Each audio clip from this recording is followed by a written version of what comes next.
So the Soviets didn't actually turn people into Ivan Drago, unfortunately, but they did figure out a way to make athletes absurdly explosive.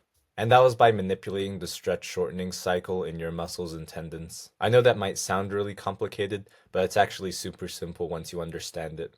So I'm going to explain this training concept, and I'm going to give you 5 ways you can incorporate this training concept into your workouts. So I personally learned this from Louis Simmons, who's a famous American powerlifting coach, and he learned this from Soviet sports scientists. Then I learned more about this when doing my personal training certification, and from other strength and conditioning coaches I've had from my years of playing football, or now that I'm competing in Muay Thai. But the stretch shortening cycle is basically saying when you do the lowering part of the lift, which is called the eccentric phase, if you want to be a nerd about it, it stores your tendons and other mechanisms in your body with something called potential elastic energy, which makes it easier to lift back up, which is called the concentric part of a movement, similar to how a rubber band works. That's why when you jump as high as possible, you're supposed to go fast down and then fast up. You're basically using the stretch shortening cycle to rebound yourself up. So when you break up the eccentric and the concentric by doing any of the 5 methods I'm about to show you, it makes your muscles have to work harder to lift it back up.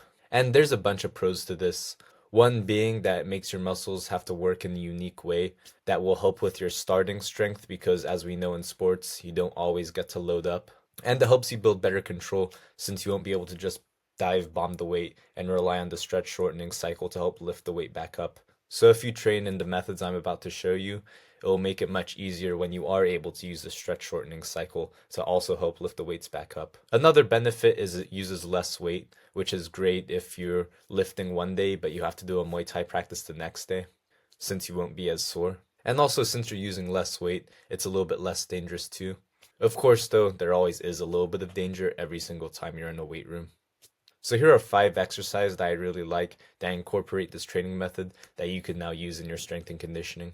The first thing is my favorite, and that's a box squat. And when you squat, you don't just touch the box with your butt, how you would in a touch and go box squat, but you actually squat, sit down on the box, and come to a dead stop before standing back up. That's what breaks up the stretch shortening cycle and takes away the elastic energy that makes it more difficult to do than just a standard squat.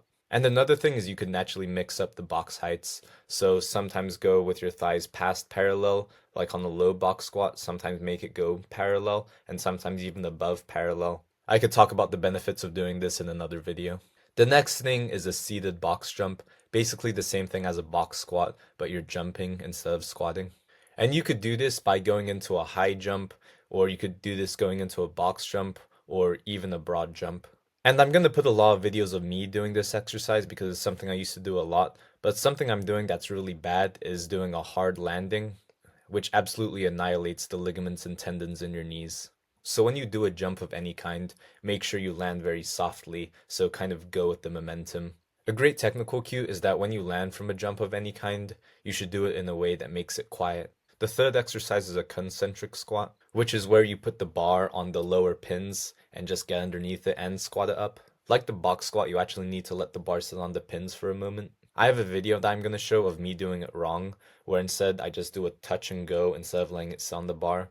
That makes it so it actually keeps the strength shortening cycle, which defeats the purpose of the lift. And you could do this with other exercises too. A rack pull is one, and I have a video of me doing it with a bench press. This specific exercise is called a pin press though. The fourth thing is pause reps. And you could pretty much do this with any single lift there is. Let's say if you're doing a bench press, instead of just going down and immediately back up, you bring it down and then pause it there for 1 second, 2 seconds, even 5 seconds, and then you lift it back up. Obviously, the pause helps break up the stretch shortening cycle, even though you're still holding it. But you could also do this with a squat, just hold at the bottom for a moment before coming back up. And even with any of the other exercises I just mentioned, like with the box squat, instead of just sitting down and coming back up, sit down and sit for 2 seconds, 3 seconds, 5 seconds, and then come back up. And the fifth exercise is just literally any dead stop movement. So of course the box squat and the concentric squat are dead stop movements, but there's many others also. For example, a floor press is technically a dead stop movement, and that exercise is really great for your triceps and just your overall pushing strength. And the other exercise I really like is gorilla rows, which is an exercise that's great for your back and your pulling movements. And I honestly think anyone who's doing a sport where grappling is involved should be doing this. So those are 5 different kinds of exercise you could start doing to manipulate the stretch shortening cycle. I hope you give them a try. But I know this could be a complicated subject, so if you have any questions, just ask me in the comment section below. And I've said this in previous videos, but I eventually want to have a program where I could just take care of everything for you when it comes to things like program design or exercise selection or making sure you're doing the right technique. I'm just finishing up my personal training certification right now, but when that's ready, I'll let you know. But if you're new to this channel, my goal is to help martial artists and athletes with their goals, so subscribe if you think this channel will help you. Also, here's another video you might find helpful. But thank you for watching, and I'll see you in the next video.